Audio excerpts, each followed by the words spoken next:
النهارده هقضي يوم كامل ب20 جنيه بس، هو اللي وريتكم في الفيلا. وطبعا انا في فيلا دلوقتي واسعه جدا، فانا وريتكم نفس الفيلا. طبعا طالع من البسين يا جدعان عشان كده شعري كده.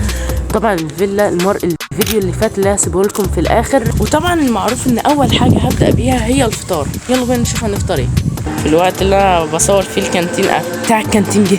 طبعا اول حاجه يا جماعه جبتها كيس شيبسي، لان انت هتقضي يوم ب20 جنيه فانت تحمد ربنا. وهنا يا جماعة كنت بفطر، واحضروا الفيديو اللي هتلاقوه في الاخر علشان هيبقى صدمة بجد. وفي حاجة في الاخر حصلت في اخر الفيديو، يا ريت تحضروا الفيديو اللي انا هسيبه لكم في الاخر.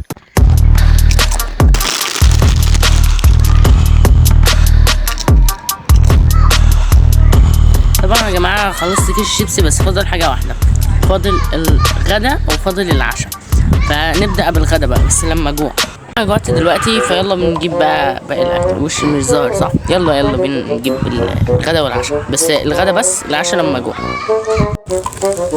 طبعا يا جماعه جبت غدايا عشان جوعت تاني، وجبت العشاء بتاعي 20 جنيه بقى، 20 جنيه غدايا وعشاء.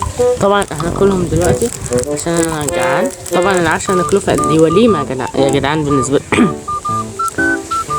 دي وليمه بالنسبه لي. 20 جنيه دي وليمة، هاكل الوليمة دي بس في العشاء عشان العشاء بيبقى وليمة بقى.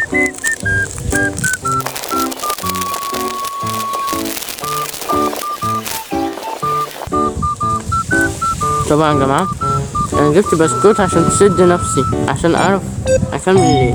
يلا بينا نكمل.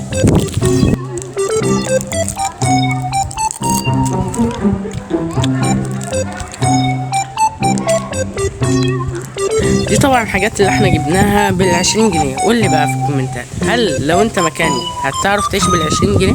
يا ترى هتشتري نفس الحاجات ولا حاجات تانية؟ قولي لي كده في الكومنتات. سلام، اشوفكم في فيديوهات تانية كتير.